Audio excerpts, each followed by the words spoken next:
Sometimes everything just needs a really good clean. Back to cleaning.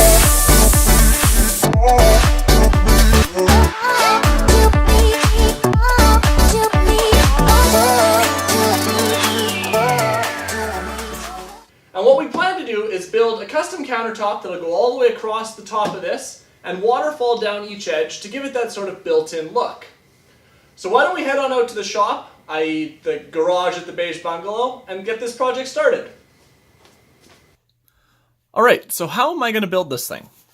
Well, what we're going to do is we're going to take 2x6s, and we're going to join them along the long end, thus creating one nice wide countertop or top. Each end, so here and here, will be cut at a 45-degree miter. We'll then repeat the same process for our side units, also cutting them at a 45-degree miter. This will leave us with an overall shape, once joined, that looks like that, with 45-degree miters there. We'll join them with screws at that angle, down in the basement. We'll get to that later in the video. Everything will be sanded off, finished off nicely, and then it'll look like we have a nice countertop waterfalling down each edge of our unit. So now is probably as good of time as ever to mention that we'll be actually building 2 of these, one for the IKEA kallax like you just saw, and another for the media unit that'll be underneath the TV. So you might see me kind of bouncing between the 2 units throughout the video. Just know I'm building 2 of them. Alright, so hopefully you have a bit of a better idea of what I have planned and kind of what it's going to look like once it's all finished up. So let's start cutting our lumber and see if we can get this thing put together.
So in order to pull all of my countertop pieces together, so all of my 2x6s together tightly, I am going to be using a Craig jig.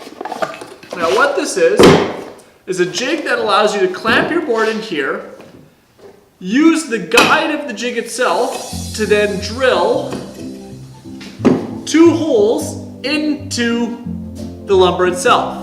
Now what it does is it drills these at a nice angle so that when you go to actually place your screw, it'll screw into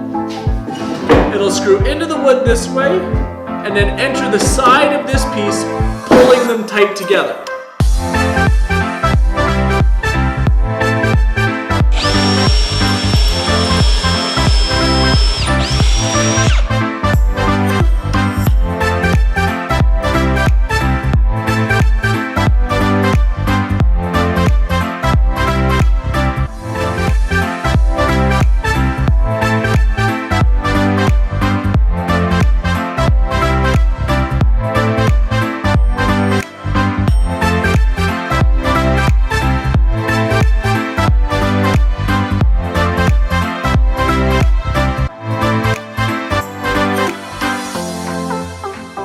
Alright, so now that all of my pocket holes are drilled out, I can go ahead and insert my pocket screws to pull everything nice and tight together. Now, in the name of full disclosure, normally I would also use biscuit joints at each gap to help keep them at the same height and also pull them together. But when I went to start doing that, I am out of biscuits. So we're gonna go ahead and continue this project even without that, and I'm gonna show you how you can do something similar to this if you don't have a biscuit joiner at home. So what I'm using here to help keep everything at the same height is trigger clamps. And what that'll do is it allows me to pull everything tight together, just by pulling them like this. But it also allows me to alleviate some of the different height differences by using the bar of the trigger clamp itself to suck everything tight together at the same height.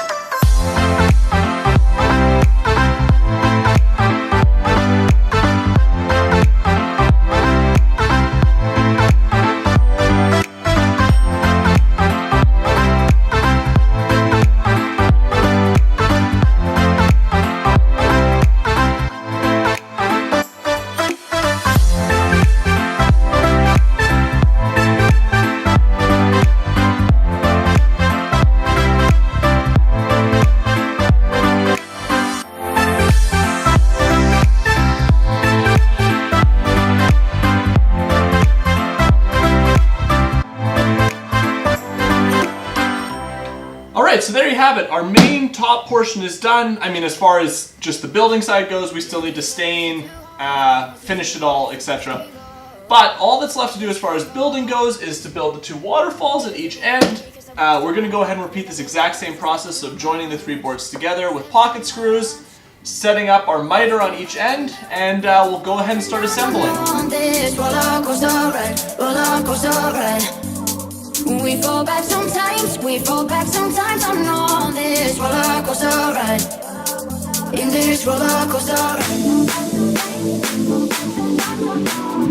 Roller coaster ride, roller coaster ride.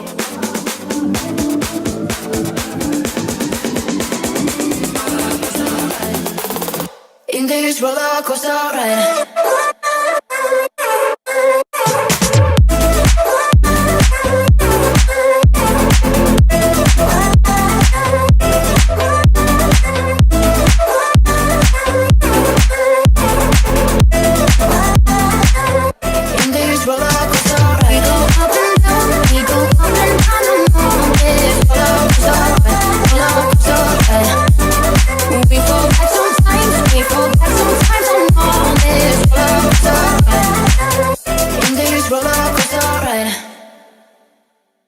I don't even know what I'm thinking. Didn't see it coming, but I don't mind.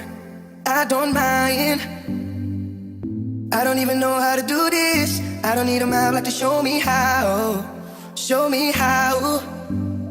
We go up and down, we go up and down on this roller coaster ride, roller coaster ride.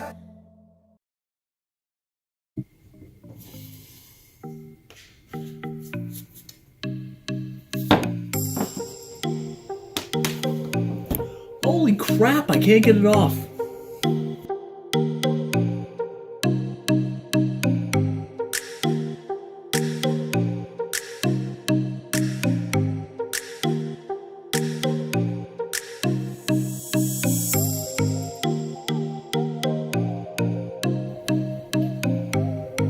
So all I'm doing here is really working in that wood filler into my screw holes.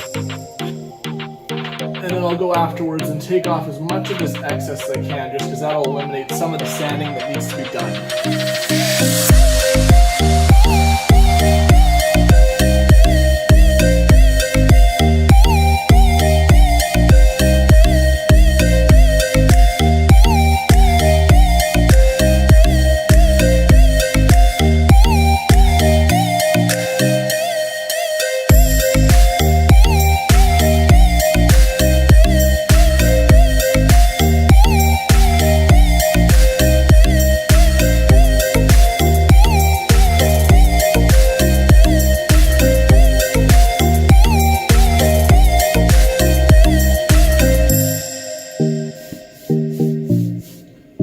So as we go about doing our whitewash here, one of the things I want to make note of is how I made my actual whitewash.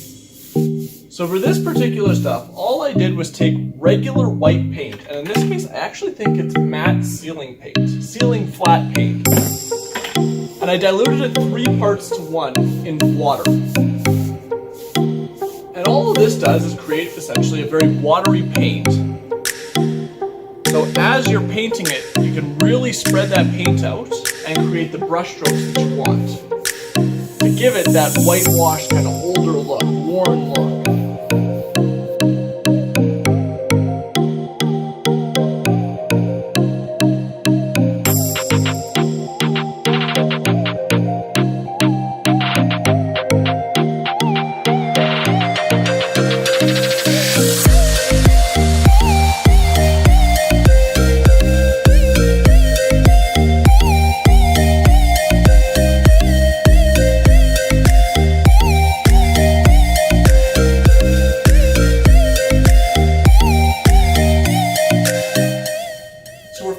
Project off with just a water-based clear satin sealant. Now we went water-based in this case because oil-based tends to have, or an oil-based sealant, tends to give a little bit of a yellowy tinge over time to the look of whatever you're sealing.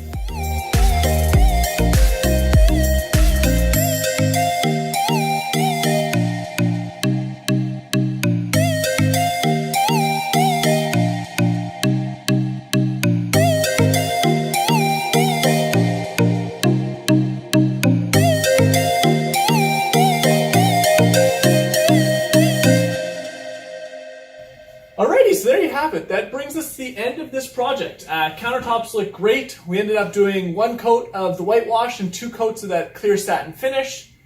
And it really brought everything together. That nice soft look kind of softens the harsh white of the IKEA cabinets, but makes everything look a little more cohesive. But that pretty much ends it for now. So make sure you hit that subscribe button and click that little bell icon. That way you get notified every time we put out a new video. And we'll see you guys next week.